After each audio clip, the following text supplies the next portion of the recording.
Welcome to face నేను బ్రహ్మనాయుడు. సంచలనం సృష్టించిన రైల్వే కోడూరు జనసేన ఎమ్మెల్యే అరవ శ్రీధర్ వ్యవహారానికి సంబంధించి ఎమ్మెల్యే అరవ శ్రీధర్ మీద ఆరోపణలు చేస్తున్నటువంటి హర్షవీణ గారు ప్రస్తుతం మనతో ఉన్నారు. వారితో మాట్లాడే ప్రయత్నం చేద్దాం. మేడం నమస్తే. నమస్తే అండి. మీ పూర్తి పేరు హర్షవీణ? ఇసుకపట్ల హర్షవీణ. మీది ఎక్కడ madam proper? East Godavari, Rajahmundry. Rajahmundry. So మీకు ఎమ్మెల్యే అరవ శ్రీధర్ ఎన్ని సంవత్సరాల నుంచి పరిచయం అండి? 1.5 సంవత్సరం నుంచి అండి. 1.5 సంవత్సరం. సో 1.5 సంవత్సరం నుంచి ఆయన మిమ్మల్ని హెరాస్ చేస్తున్నారు అని చెప్పేసి మీరు చెప్తా ఉన్నారు. అయితే ఎప్పుడైనా పోలీస్ స్టేషన్లో కంప్లైంట్ చేసేటువంటి ప్రయత్నం మీరు చేయలేదా? ప్రయత్నం చేయలేదండి. నేను ఒక్కదాన్నే ఉంటాను. సో వాళ్ళ పెద్దవాళ్ళకే చెప్పి అతనికి బుద్ధి చెప్పించాలనుకున్నాను. సో దట్ వాళ్ళు మాట్లాడే అదుపులో పెడతారు అనేసి అనుకున్నాను.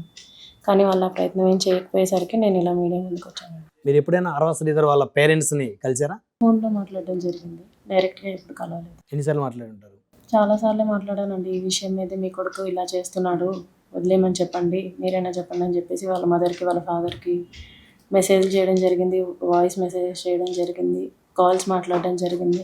వాళ్ళు ఎప్పుడు నా కొడుకు మీద ఎటువంటి ఆరోపణలు లేవు, నువ్వే ఇలా చేస్తున్నావు, నువ్వే చెడ్డదాను అని చెప్పేసి కనీసం అతను ఎందుకు ఈ అమ్మాయి ఇన్నిసార్లు మెసేజ్లు చేస్తుంది, కాల్స్ చేస్తుంది అని చెప్పేసి వాళ్ళ కొడుకుని అడిగింది లేదు, వాళ్ళ కొడుకు ఫోన్ తీసుకొని చెక్ చేసింది కూడా లేదు. అలాగే చెక్ చేసి ఉంటే ఇప్పుడు ఇక్కడ దాకా వచ్చిండేది కాదు. అంటే నిన్న వాళ్ళ మదరు ప్రెస్ మీట్ పెట్టారు, మీరు చూసే ఉంటారు. ఆ ప్రెస్ మీట్లో ఆవిడ మా అబ్బాయిని ఆవిడే హెరాస్ చేస్తుంది, వీణ హెరాస్ చేస్తుంది మా అబ్బాయిని అని చెప్పేసి ఆవిడ మాట్లాడారు. మీ మీద పోలీస్ కంప్లైంట్ కూడా తాను ఇచ్చానని చెప్పి చెప్తున్నారు. ఓకే, ఆవిడ ఎప్పుడు ఇచ్చిందో నాకు తెలియదు, కానీ ఏ పోలీసు నన్ను ఎటువంటి కాంటాక్ట్ చేయలేదు. ఆవిడ 6 నెలల ముందు ఇచ్చారో రీసెంట్గా ఇచ్చారో నాకు తెలియదు, కానీ ఎటువంటి పోలీసు నాకు కాంటాక్ట్ అవ్వలేదు. నువ్వు ఇలా చేస్తున్నావు అంట కదా ఎమ్మెల్యే గారిని అని చెప్పేసి ఎవరు నన్ను ఏం అడగలేదండి. సో మీతో ఏం చెప్పాడు అరవ శ్రీధర్ 1.5 సంవత్సరాల నుంచి? నాతోనే ఉండాలి, నువ్వు నాతోనే ఉండాలి ఇంకా అనేసి ఒక సాడిస్టిక్ బిహేవియర్ చేసేవాడు. కంటిన్యూస్ ఫోన్ కాల్స్, వీడియో కాల్స్లోనే లైన్లోనే ఉండాలి అని చెప్పేసి నాతో చేసేవాడు. నేను ఎప్పుడైతే బ్రేక్ అయిపోదాం అనుకుంటానో అతను ఏడ్చేసి ఎక్కడికైనా వెళ్ళిపోవడం కానీ దూరంగా, లేకపోతే ఏడుస్తూ ఫోన్లో చేతులు కట్ చేసుకోవడం నా ముందే. అవునా? ఆ వీడియోస్ ఉన్నాయండి నా దగ్గర. చేసేవాడు. ఇది చాక్ తోట, బ్లేడ్ తోట? చాకే అనుకుంటా. కార్లో ఏడ్చుకుంటూ ఆ వీడియోస్ ఉన్నాయి నా దగ్గర. అలా నేనే స్క్రీన్ రికార్డ్ చేశాను అనమాట, ఎందుకు ఇలా చేస్తున్నాడు అని చెప్పేసి. దారుణంగా చేసుకొని చాక్తో కట్ చేసేసుకొని అతని హ్యాండ్ మీద ఉంటాయి ఒక 7-8 స్ట్రైక్స్ ఉంటాయి. సో మీరు మాట్లాడకపోతే నేను సూసైడ్ చేసుకుంటాను అని, అంటే ఎమోషనల్ బ్లాక్మెయిలింగ్ అనుకోవాలా? అలాగే అండి, ఒక రకంగా. అంటే మీరు ఈ జరుగుతున్నటువంటి ఈ సిచ్యువేషన్ని మీ హస్బెండ్కి ఎప్పుడు చెప్పలేదా? నా హస్బెండ్కి నేను చెప్పలేదండి, అతనే చెప్పాడు, డివోర్స్ తీసుకో నీ వైఫ్ నుంచి నువ్వు, సో దట్ నేను పెళ్లి చేసుకుంటాను, నువ్వు తనతో మాట్లాడకూడదు అని చెప్పేసి తనే మా హస్బెండ్కి చెప్పాడు. మా హస్బెండ్ నాకు చెప్పాడు అనమాట. తను ఇలా చెప్పాడని కూడా నాకు తెలీదు, తన నంబర్ ఇతనికి తెలుసు అని చెప్పేసి కూడా నాకు తెలియదు అనమాట. వీణా గారు, మీ హస్బెండ్కి చెప్పినప్పుడు ఆయన ఎలా రియాక్ట్ అయ్యారు? తనకు అసలు ఒక పాయింట్ కూడా థాట్ లేదు ఇలా ఒకటి జరుగుతుంది నా జీవితంలో అనేసి. అతను నన్నే అడిగాడు అనమాట, అసలు ఏం చేస్తున్నావు, ఏం జరుగుతుంది కోడూరులో అని చెప్పేసి. నేను అన్నాను, ఇలా జరుగుతుంది, వాడు నన్ను అసలు వదలట్లేదు, ఏ విధంగా ప్రయత్నించినా కూడా వదలట్లేదు అనేసి నేను చెప్పాను అనమాట. ఫస్ట్ నుంచి అడిగారు అసలు ఏం జరిగింది, ఎలాగా అనేసి. అతనితో నాకు ఫిజికల్ ఇంటిమసీ ఉందని తెలిసిన తర్వాత అతను నాకు ఇంకా దూరంగా ఉన్నాడు. అంటే మీ భర్త ఆల్రెడీ మీకు దూరం అయ్యాడని చెప్పారు కదా మీరు గతంలో. డివోర్స్ మాత్రం కాలేదు, మేము ఇద్దరం డివోర్స్ తీసుకోవాలని ఏం అనుకోలేదు. ఇతను చెప్తేనే అతనికి ఇంకా అంతా అర్థమయ్యి తను ఫిజికల్గా వేరే అతనితో ఉంది అనేసి భావించి డివోర్స్కి అప్లై చేద్దాము అని చెప్పేసి చెప్పాడు అనమాట. I don't want to be with you. Okay, అరవ శ్రీధర్ మీ హస్బెండ్ తోటి డిస్కషన్ చేయక ముందు వరకు మీ హస్బెండ్తో మీకు రిలేషన్ ఎలా ఉండేది? దూరంగానే ఉండేవాళ్ళం, నో కాల్స్, నథింగ్. నేను మా బాబు ఉండేవాళ్ళం. నేను మా అత్తయ్య గారు వాళ్ళ ఇంటికి వెళ్తూ వచ్చేదాన్ని. అంటే మీ మధ్య గ్యాప్ ఉంది? గ్యాప్ అయితే ఉంది. సో ఎవరి దారి వాళ్ళు చూసుకుందాం అని అనుకుంటున్నారు? అప్పటికి చూసుకుందాం అని అనుకోలేదు, దూరంగా ఉన్నాం అంతే. డివోర్స్ తీసుకోవాలని మాత్రం ఏ థాట్ లేదు నాకు, ఆయనకి బాబు కోసమైనా సరే. సో ఈయన అరవ శ్రీధర్ మీ హస్బెండ్ తో పోయిందంటే మా ఇద్దరి మధ్య గ్యాప్ కవర్ అవ్వకపోవచ్చు, కానీ కొత్త గ్యాప్ అయితే క్రియేట్ అయ్యి ఉండేది కాదు. ఎన్ని సంవత్సరాల నుంచి దూరంగా ఉంటున్నారు మీరు మీ హస్బెండ్?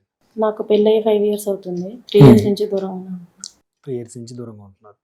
మీకు బాబు పుట్టింది ఎప్పుడండి? పెళ్ళైన 1 year పుట్టింది. 1 year. సో తర్వాత 1 year నుంచి మీరు దూరంగా ఉంటున్నారు. సో ఇప్పుడు ఈయన చెప్పిన తర్వాత గ్యాప్ ఇంకా పెరిగింది. చాలా పెరిగింది. అప్పుడు మీరేం మాట్లాడారు శ్రీధర్తో? దేనికి ఇలా చేసావంట, మా హస్బెండ్కి చేసావంట, మా హస్బెండ్ వాళ్ళ అక్కకి ఇట్లా నైట్స్ కాల్ చేస్తున్నావంట, తమ్ముడికి కాల్ చేసావంట, దేనికి ఇదంతా అంటే, వాళ్ళందరూ ఎందుకు నీకు, నేనే కదా నీకు ఇంపార్టెంట్, నేనుంటే చాలు నీకు, నీకెవరు ఇంపార్టెంట్, నువ్వు ఎవరికి చెప్పుకోవాలి చెప్పు, నీ సమస్యలు కానీ ఏమైనా కానీ నేనే కదా అని చెప్పేసి ఆ రకంగా మాట్లాడేవాడు అనమాట. వాళ్ళందరికీ విషయం చెప్పిన తర్వాత ఎవరు నాతో ఉండడానికి ఏం పాజిటివ్గా లేరు. ఇదంతా జరిగింది అని తెలిసిన తర్వాత మా హస్బెండ్ వాళ్ళ బంధువులు ఆబ్వియస్లీ నాతో కట్ అయిపోతారు. మా హస్బెండ్ లేడని తెలిసిన తర్వాత. నా తమ్ముడు దూరంగానే ఉండేవాడు. నా తమ్ముడు హైదరాబాద్లోనే చదువుకుంటున్నాడు. వాడు నాకు దూరంగానే ఉన్నాడు. నా హస్బెండ్ నా బాబుని తీసుకెళ్ళాడు. వీడు ఇక్కడ సేఫ్ కాదు, వాడు మాట్లాడితే పిల్లోడు గురించి మాట్లాడుతున్నాడు, ఏమన్నా చేస్తాడు అంటే ఏమనేవాడు పిల్లోడు గురించి? నీకు నీ పిల్లోడు ఉన్నాడు, నువ్వు మీరిద్దరు ఒంటరిగా ఉంటారు చూసుకో అని చెప్పేసి ఆ రకంగా బెదిరించేవాడు. కానీ ఒక్కసారి మాత్రం నిన్ను నీ కొడుకుని చంపేస్తాను, జాగ్రత్తగా ఉండు అనేసి అన్నాడు అనమాట. నేను అప్పుడు తిట్టా, వాడేం చేశాడు, నేనేం చేశాను, నిన్ను చేయాల్సిందంతా నువ్వు డ్రామాలు ఆడుతున్నావు, మమ్మల్ని ఎందుకు చంపుతావు అనేసి నేను గొడవ పడడం జరిగింది అనమాట. ఎన్ని రోజులైంది ఈ కన్వర్జేషన్ జరిగి?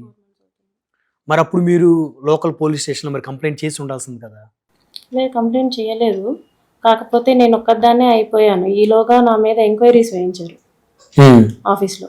నేనేదో 3 కోట్లు తినేసాను, అప్రూవల్స్ విషయంలో ఏదో చేశాను అని చెప్పేసి. ఏ డిపార్ట్మెంట్లో వర్క్ చేస్తాను? పంచాయతీరాజ్ డిపార్ట్మెంట్. పంచాయతీరాజ్. నా మీద ఎంక్వైరీస్ వేయించారు, ఎంక్వైరీస్ వేయించారు. వాటన్నిటి నుంచి నేను బాగానే బయటకు వచ్చాను. నా పైన సెక్రటరీ వాళ్ళందరూ కొన్ని స్కాముల్లో ఎంక్వైరీలో నడుస్తున్నారు ఇప్పుడు. నా డ్యూటీకి నేను వెళ్తూ ఉన్నాను అనమాట. కాకపోతే ఈ ఎంక్వైరీస్ ఇవన్నీ పరోక్షంగా శ్రీధరే చేయించాడేమో అనేది నేను అనుకుంటున్నాను. అంటే అరవ శ్రీధర్ ఎవరైతే రూపానందరెడ్డి అక్కడ స్థానికంగా ఉన్నటువంటి ఇన్ఛార్జిగా ఉన్నాడో, తెలుగుదేశానికి సంబంధించిన రూపానందరెడ్డి, ఆయనకి శిష్యుడిగా అరవ శ్రీధర్ ఉన్నాడు అనేటువంటిది అందరికీ తెలిసిన అంశమే. అయితే అరవ శ్రీధర్కి అంత పవర్స్ ఉన్నాయని అనుకోవాలా? ఇప్పుడు ఎవరు నడిపించేదైనా సరే సైన్ పవర్, టాకింగ్ పవర్ అయితే ఈయనదే కదండి. అసెంబ్లీలో మాట్లాడాలన్నా ఈయనే, ఏదైనా రెస్పాన్సిబిలిటీ బేర్ చేయాలన్నా సరే ఈయనకి కొన్ని పవర్స్ ఉంటాయి. కాకపోతే పవర్స్ లేకపోయినా సరే ఎమ్మెల్యే అని చెప్పుకునే అధికారం అయితే ఈయనకుంది, అదే ఉపయోగించుకుంటున్నాడు. ఆయన మిమ్మల్ని కలిసినప్పుడు ఆయనతో పాటు గన్మెన్లు కానీ ఎవరైనా అధికారులు వచ్చారా? వాళ్ళు మీ ఇద్దరు మాత్రమే మీట్ అయ్యేవాళ్ళు. మిమ్మల్ని మీ బాబుని చంపుతానని బెదిరించిన తర్వాత మీరు అప్పుడే మీడియా ముందుకు రావచ్చు కదా, ఎందుకు రాలేదు? నేను వాళ్ళతో ఇంకా టోటల్గా చెప్దాము అనేసి నేను తరోగా, అంటే ఇంతకు ముందు వాళ్ళ పేరెంట్స్కి మాత్రమే చెప్పేదాన్ని. కానీ నవంబర్లో వెళ్ళేసి మాత్రం నేను రూపానందరెడ్డి గారికి ఇదండి వీడు చేసేది, ఇది వీడి క్యారెక్టర్ అని చెప్పేసి అందరినీ కూర్చోబెట్టి చెప్పాను. రూపానందరెడ్డి గారికి చెప్పారు మీరు? రూపానందరెడ్డి గారికి చెప్పాను. ఇంటికి వెళ్ళారా? ఇంటికి వెళ్ళాను. సో ఎవరెవరు ఉన్నారు ఆయనతో అప్పుడు ఇంటికి వెళ్ళినప్పుడు? మేడం ఉన్నారు, సార్ ఉన్నారు, శ్రీధర్ ఉన్నాడు, వాళ్ళ పెద్ద కొడుకు, చిన్న కొడుకు కూడా ఉన్నారు, విశాల్ అన్న, వికాస్ అన్న కూడా ఉన్నారు. ఓకే. అంటే అప్పుడు ఆయన ఎలా రియాక్ట్ అయ్యాడండి రూపానందరెడ్డి గారు? ఇతన్ని బాగా తిట్టారు. నాకు ఇన్ని విషయాలు తెలియదు, వీడు ఇలా చేస్తున్నాడని కూడా నాకు తెలియదు ఇప్పుడు నేను చెప్పేంత వరకు అంటే, చెప్పడం కాదు సార్, నేను మీకు చూపిస్తాను అతని క్యారెక్టర్ ఏంటో, నా ఒక విషయంలోనే కాదు ప్రతి ఆడదాని విషయంలో అతని క్యారెక్టర్ ఏంటో నేను మీకు చూపిస్తాను అని చెప్తే, నాకు ఒక 1 week టైం ఇవ్వు, నీకు న్యాయం జరిగేలా నేను చూస్తాను అని చెప్పేసి ఆయన మాట ఇచ్చారనమాట. ఆ 1 week తర్వాత ఆయన నన్ను కలవలేదు, ఆయన కూడా నన్ను కలవలేదు, అంటే హైదరాబాద్ నుంచి రాలేదన్నమాట ఆయన. ఓకే. ఈ జరిగేప్పుడు ఈ కన్వర్జేషన్ జరిగిన రోజు నవంబర్లో. సో మళ్ళీ మరి మీరు ఎందుకు ఆయన కలవడానికి ట్రై చేయలేదు రైల్వే కోడూరు వెళ్ళి?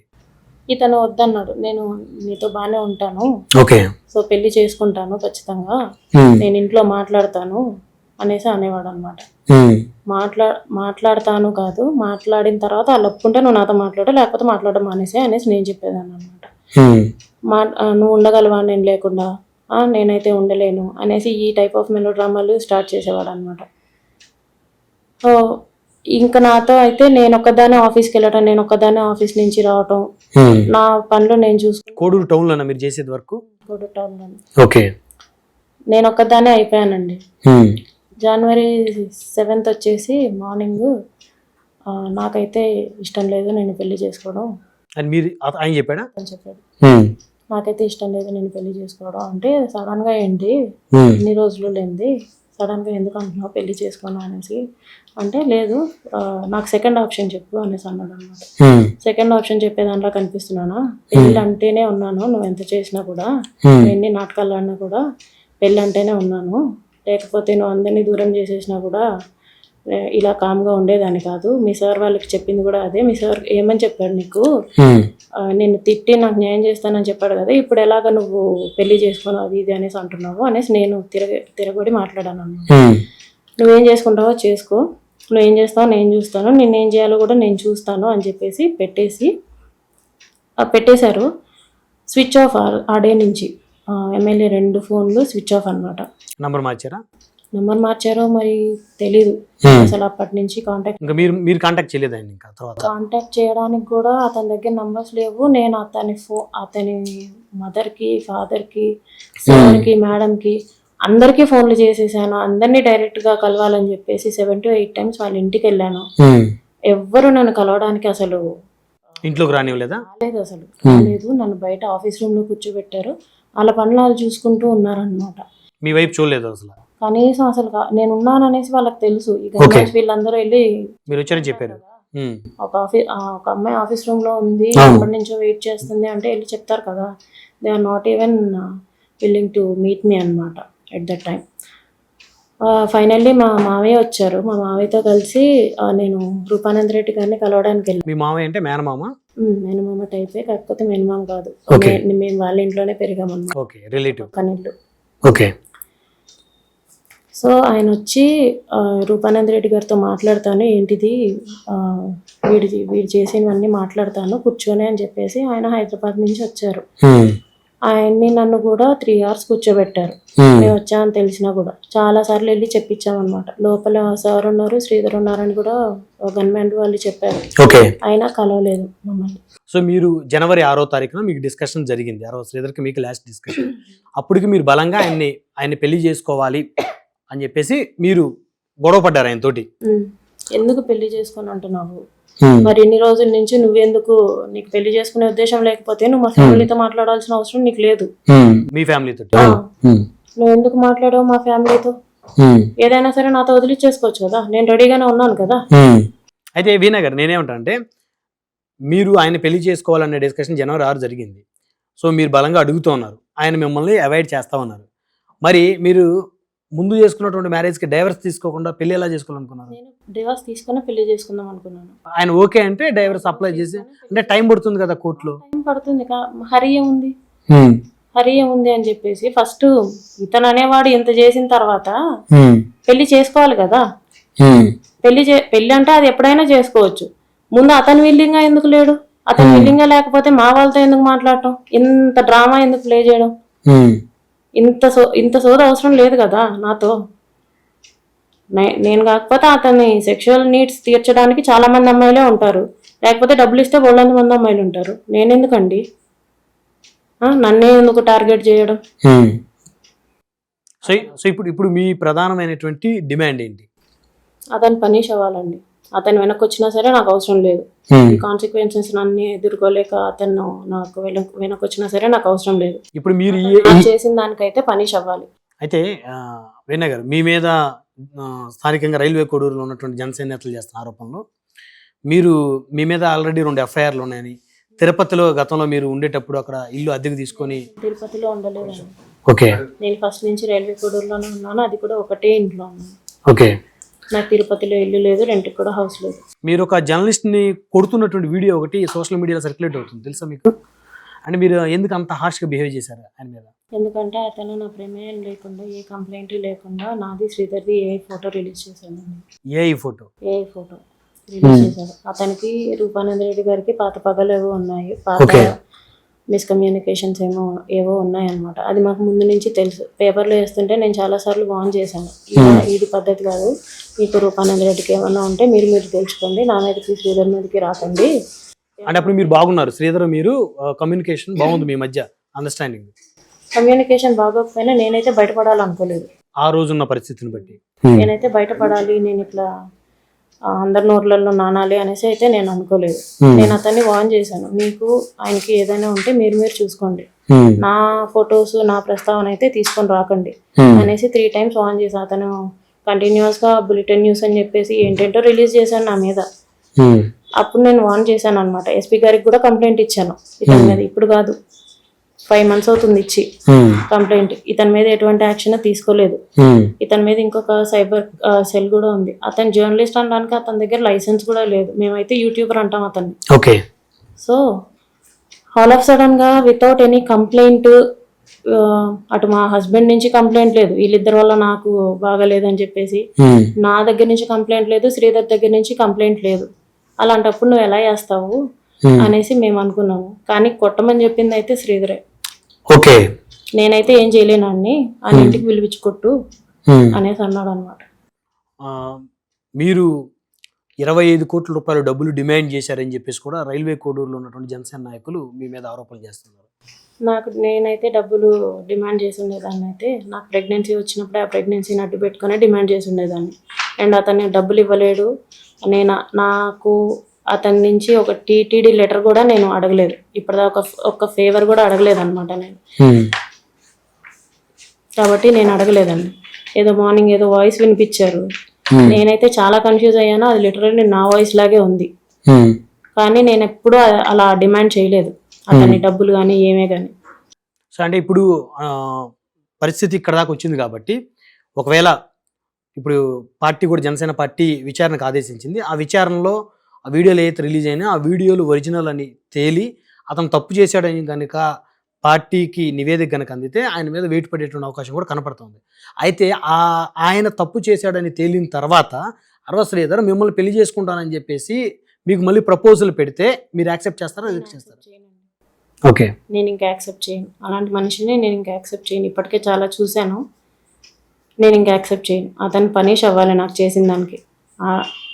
ఎంక్వైరీలు చేసుకోండి, డబుల్ ఎంక్వైరీలు చేసుకోండి, క్రాస్ చెక్ చేసుకోండి. అతను అన్నాడు కదా నిన్న డీప్ ఫేక్ వీడియోస్ అని చెప్పేసి ఏవో అన్నాడు కదా, అవన్నీ డీప్ ఫేక్ అయితే నా దగ్గర 500కి ఉన్నాయి.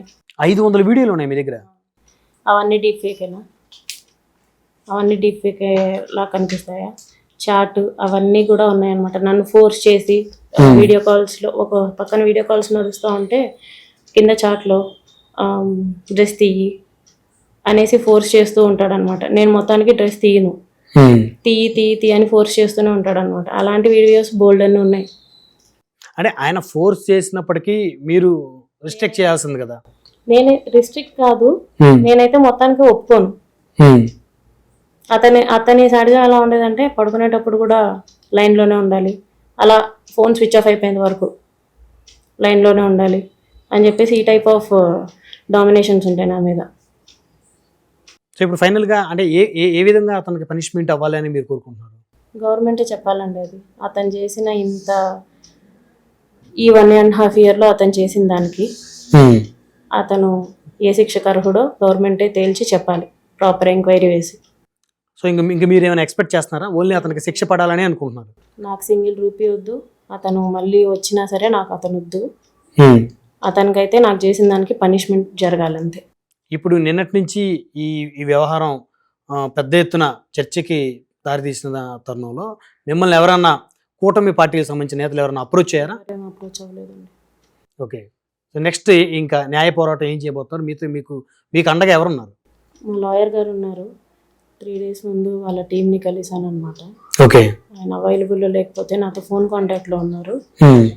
కంప్లైంట్ అదంతా చదివి ఒకసారి క్రాస్ చెక్ చేసుకున్నారు ఆయన ఆజాద్ గారు. సో మేమిద్దరం కలిసి డీజీపీకి లెటర్ పెట్టడం జరిగింది. ఏపీ డీజీపీకి లెటర్ పెట్టడం జరిగింది. సో నేషనల్ విమెన్ కమిషన్కి, నేషనల్ ఎస్సీ కమిషన్కి, ఎలక్షన్ కమిషన్కి, ప్లస్ హ్యూమన్ రైట్స్ కమిషన్కి ఇట్లా కేసెస్ ఫైల్ చేయడం జరిగింది. మా లాయర్ గారు ఫాలోఅప్ చేస్తున్నారు. మీ వెనక వైఎస్ఆర్ కాంగ్రెస్ పార్టీ ఉండి నడిపిస్తుంది అని చెప్పేసి ఆరోపణ చేసే వాళ్ళకి ఏం చెప్తారు? వాళ్ళు అసలు ఏం నడిపిస్తారండి? ప్రాబ్లం జరిగిందే నాకు కదా. వాళ్ళు నడిపించడానికి ఏముంది? నేనే వస్తున్నాను, నేనే చూసుకుంటున్నాను అంతే. ఒక అమ్మాయికి అన్యాయం జరిగితే ఎవరైనా సరే స్పందించవచ్చు. అది వైఎస్ఆర్ వాళ్ళకి అవ్వకపోవచ్చు. నేను ఇంకా పంచాయతీరాజ్ డిపార్ట్మెంట్, మా పంచాయతీరాజ్ డిపార్ట్మెంట్కి మినిస్టర్ పవన్ కళ్యాణ్ గారు ఆయన కూడా స్పందించాలి. తప్పెవరిదో నీట్గా తెలుసుకొని స్పందించాలి. ఎందుకంటే నేను ఆయన డిపార్ట్మెంట్లోనే పనిచేస్తాను, ఆయన పార్టీ అతనే ఇట్లా చేశాడు. ఓకే, మరి ఇది చూశారు కదా, రైల్వే కోడూరు ఎమ్మెల్యే అరవ శ్రీధర్ తనని 1.5 పాటు నుంచి కూడా తనని హెరాస్ చేస్తా ఉన్నారని, అదేవిధంగా తనని తన బిడ్డని చంపుతానని చెప్పేసి గతంలో బెదిరించారని, ఈ అంశానికి సంబంధించి స్థానికంగా ఉన్నటువంటి ముక్కా రూపానందరెడ్డి ఎవరైతే లోకల్ టీడీపీ ఇన్ఛార్జిగా ఉన్నారో ఆయన దృష్టికి తీసుకెళ్ళినప్పటికీ కూడా తనకు న్యాయం జరగలేదని, తన డబ్బుల కోసం కాదు తనకి న్యాయం జరగాలని చెప్పేసి తను పోరాటం చేస్తానన్నా అని చెప్పేసి చెప్తా ఉన్నారు. రైల్వే కోడూరు నియోజకవర్గానికి సంబంధించినటువంటి బాధితురాలుగా ఉన్నటువంటి వీణా గారు.